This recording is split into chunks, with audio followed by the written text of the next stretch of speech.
నమస్తే and welcome to Hit TV. Kurnool జిల్లా రాజకీయాల్లో కీలక పరిణామం చోటు చేసుకుంది.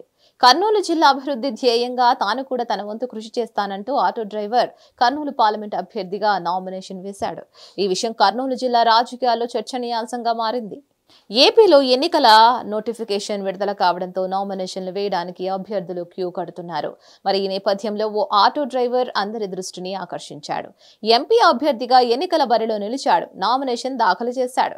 కర్నూలు కలెక్టరేట్ కార్యాలయంలో తన నామినేషన్ పత్రాన్ని సమర్పించాడు బీచుపల్లి అనే వ్యక్తి. స్వతంత్ర ఎంపీ అభ్యర్థి అయినటువంటి బీచుపల్లి తెలంగాణ రాష్ట్రం స్వస్థలం జోగులాంబ గద్వాల జిల్లా బోంకూరు గ్రామం. అయితే బీచుపల్లి కుటుంబ పోషణ నిమిత్తం తన స్వగ్రామం వదిలి కర్నూలు పట్టణంలో నివాసం ఉంటూ ఒక ఆటోతో జీవనం కొనసాగిస్తున్నాడు. డిగ్రీ వరకు చదువు పూర్తి చేసుకున్న బీచుపల్లి ఉద్యోగాలు ఏమీ రాకపోవడంతో కుటుంబ పోషణ నిమిత్తం ఆటో నడుపుకుంటూ ప్రతిరోజు 7 నుంచి 800 రూపాయలు సంపాదించేవాడు. అంతేకాదు పెట్రోల్ డీజిల్ వాహనాల వల్ల కలిగే పొల్యూషన్ ను తగ్గించేందుకు తన వంతు కృషిగా తానే సొంతంగా తన డీజిల్ ఆటోను ఎలక్ట్రికల్ ఆటోగా తయారు చేసి నడుపుతూ ఉండేవాడు. అటువంటి వ్యక్తి ఒక్కసారిగా వెలుగులోకి వచ్చాడు. అన్ని పార్టీలు ప్రజలను మోసం చేస్తున్నాయని విమర్శించాడు. తనను ఎంపీగా గెలిపిస్తే స్థానిక సమస్యలను పరిష్కరిస్తానని చెప్తున్నాడు. బొంకూరుకి చెందిన టి బీచుపల్లి అనే వ్యక్తి ఎంపీ క్యాండిడేట్కి నామినేషన్ వేయడం జరిగింది. ప్రస్తుతం ఈయన ఎంపీ క్యాండిడేట్ కాకముందే ఒక ఆటో డ్రైవర్ కార్మికులు చేసుకుంటూ ఈరోజు ఎంపీకి పోటీగా తయారైనాడు. ప్లస్ ఈయనకి తెలంగాణ ఏరియాలో ఎలక్ట్రికల్ బైక్లు కానీ ఎలక్ట్రికల్ కార్లు కానీ చేసేవాడు. ప్రస్తుతం మనం ఆయన దగ్గర ఉన్నాము. ఆయనతో అడిగి తెలుసుకుందాం. మనం ఫస్ట్ మీ ఎజెండా ఏమి? వాస్తవానికి నేను ప్రస్తుతం గత 7 ఏళ్ల నుంచి ఆటో కార్మికుడిగా జీవిస్తున్నాను. అయితే గత కొన్ని సంవత్సరాల నుంచి ఆటో కార్మికులకి సంక్షేమ బోర్డు ఏర్పాటు చేయాలని చెప్పి ఎన్నో ఏళ్ల నుంచి పోరాటం చేసినప్పటికి కూడా ఈరోజు సంక్షేమ పథకాలు అవి ఇస్తామని చెప్తున్నారు.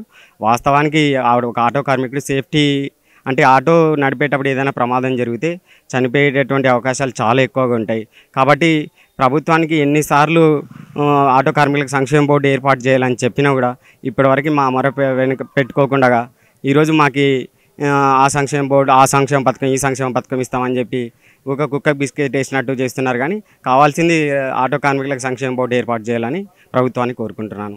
లేదంటే ఖచ్చితంగా మళ్ళీ వచ్చే ఎలక్షన్లో పోటీ చేసి మీ ప్రభుత్వం చేసేటువంటి అన్యాయాలను ఎండగడతానని చెప్తున్నాను. తెలంగాణలో ఎలక్ట్రికల్ బైకులు చేస్తున్నారట కదా. నేను వాస్తవానికి ఆటో డ్రైవర్గా ఉంటూ నేను ఒక ఎలక్ట్రిక్ ఆటో అదేవిధంగా ఎలక్ట్రిక్ జీపులు కూడా తయారు చేయడం జరిగింది. అందుకు స్టేట్ లెవెల్ ఐడెంటిఫికేషన్ కూడా ఇచ్చింది. అంతేకాకుండా విలేజ్ ఇన్నోవేషన్ అవార్డు కూడా ఇవ్వడం జరిగింది. అంతేకాకుండా గవర్నమెంట్ విలేజ్ ఇన్నోవేషన్ అవార్డులు సర్టిఫికేట్లు ఇవ్వడం కాదు, కావాల్సింది ఒక ఇన్నోవేటర్కి సపోర్ట్ కావాలి.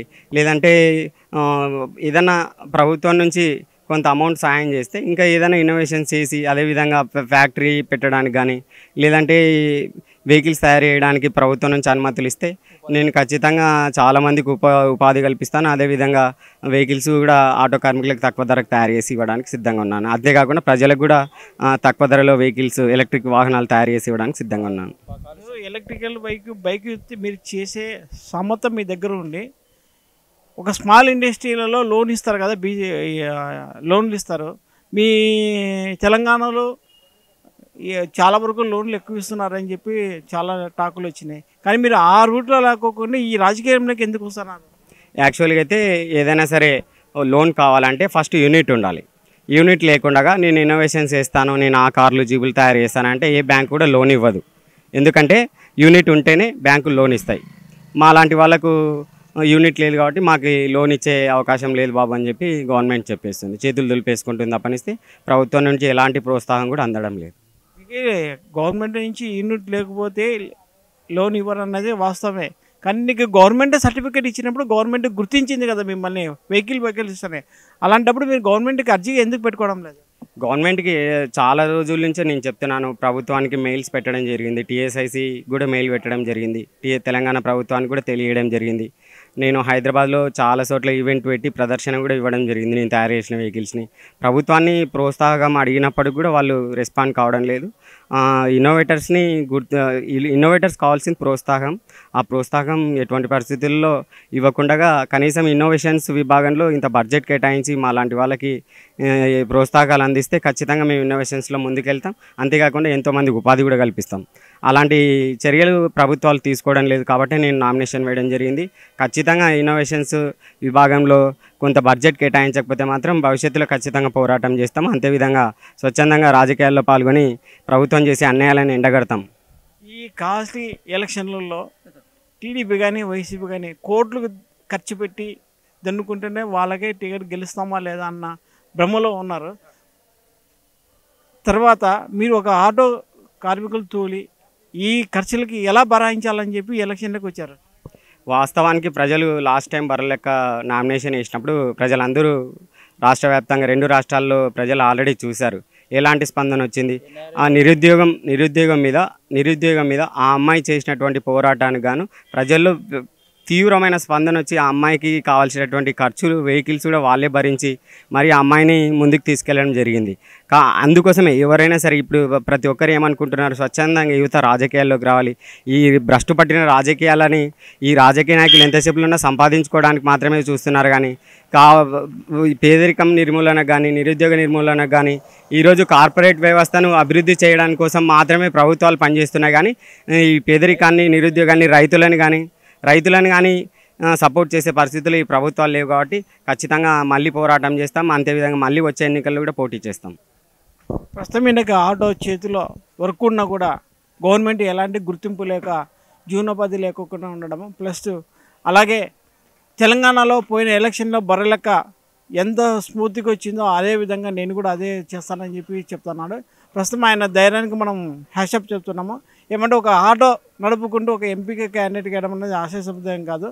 అలాగే ఈయనకి ఆటో వర్కర్స్కి పెట్టుకోవడానికి ఒక యూనిట్ ఇచ్చినామంటే కొన్ని వేల మందికి నేను ఉపాధి ఇస్తానని చెప్పి ఆయన ధీమా వ్యక్తం చేస్తున్నారు. కర్నూలు నుంచి కెమెరామెన్ నారాజ్తో మీ కుమార్, హిట్ టీవీ.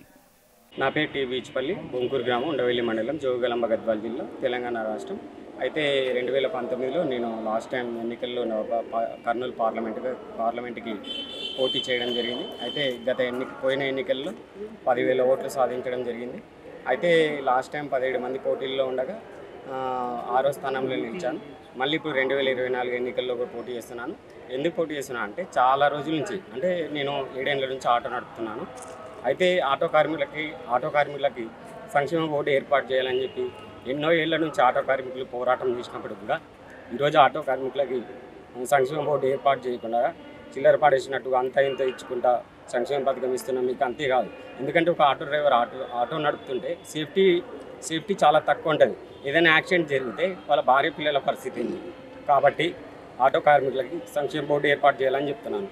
అంతేకాకుండా ఈరోజు కర్నూలు జిల్లాలో చాలామంది రైతులు 8 ఎకరాలు 9 ఎకరాల వాళ్ళకు ఉండేవాళ్ళు కూడా ఈరోజు బెంగళూరు, హైదరాబాదు, ముంబై ఎక్కడో వలసలు వెళ్ళి బతికే పరిస్థితి ఉంది.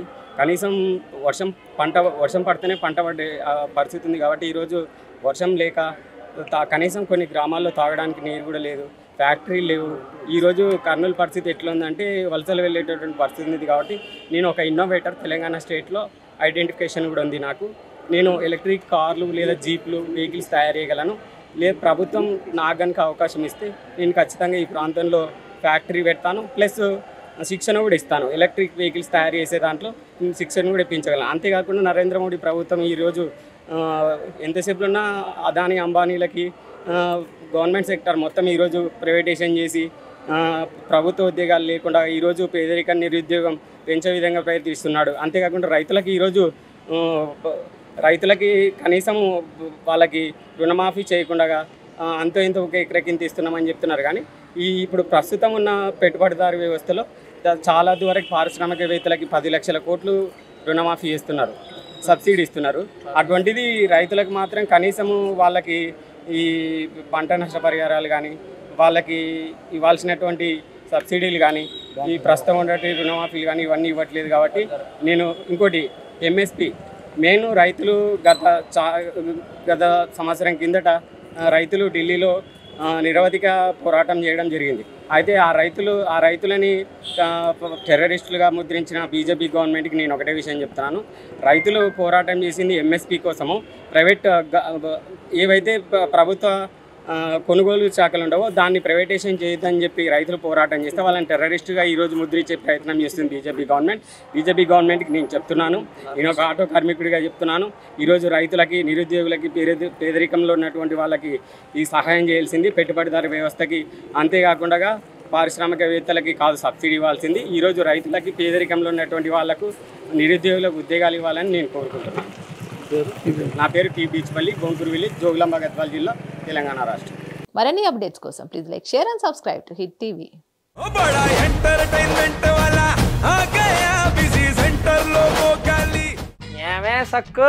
సక్కేంద్ర సక్కు సక్కు బాయ్ బాయ్ బాయ్ బాయేంద్ర భార్గవ్ బాయ్ బాయ్. గిరాకొచ్చే టైం ఏంది? కస్టమర్లు వస్తున్నాడు, రేడికల్ పిగురి. కస్టమర్లు వస్తున్నారు కదా, మాత్రం పొగరు ఉంటది. మరి తగ్గించేద్దాం పొగర్ని. డబ్బులు కట్టేస్తామేంటి కొంప తీసి? లేదు, కస్టమర్లు ఆపేద్దాం. పదా మరి మన బిజినెస్ స్టార్ట్ చేద్దాం.